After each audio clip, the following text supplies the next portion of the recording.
Okay, so I've looked over the drawing for this carburetor, and there is no other jet that goes in this post. There's just I got 3 posts here, but only two jets. So this is the jet, the main jet, the one that the needle goes into from the slide. So the main jet slide goes through, basically goes in through the holder, and the jet is screwed into the top of that. So pretty straightforward. That is a 120 main jet, and then the small jet that's screwed in there is a 38.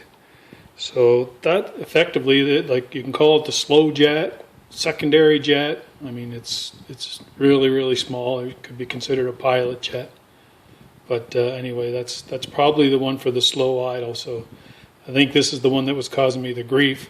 And when I went in there and started cleaning it out, there was all kinds of little bits and pieces of rust and dirt, really tiny pieces. But that's all it takes. I mean, when you can see how small those orifices are. They're pretty tiny.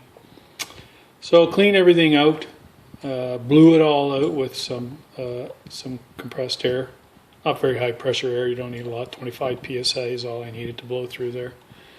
And that should be good to go. So I already installed the the right-hand carburetor. I got that one back together. Cleaned up pretty good, just wire wheeled it. Certainly a lot better than the corrosion that was all over it. So now it's time to put the other guy back together. Finish with these jets and put them back in. And the last thing I'll be doing is, I'm going to synchronize the carbs, just do a bench synchronization, and I'll show you how to do that, or how I do it when I get to that stage.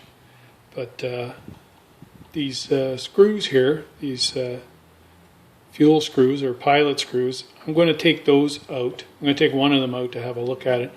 These ones here, they say don't mess with them, but I mean, you can. They're just basically a needle valve with a spring underneath them. I'm going to take it out. You just have to make sure you count the number of turns that they're installed to make sure that they're even from one carburetor to the other, and that you get it back to where it was. It'll definitely affect how you idle. These ones are fuel mixture screws because they're after the bowl on my Enfield, on my Mikuni VM carburetor. This screw is basically on the inlet, the air inlet, so it's actually an air mixture screw. So adjusting it adjusts the air that goes through the pilot circuit, and I think this one is going to adjust the fuel that goes through the pilot circuit. But that's why I want to take it out, to make sure that circuit, the little orifice in the bottom, is clear.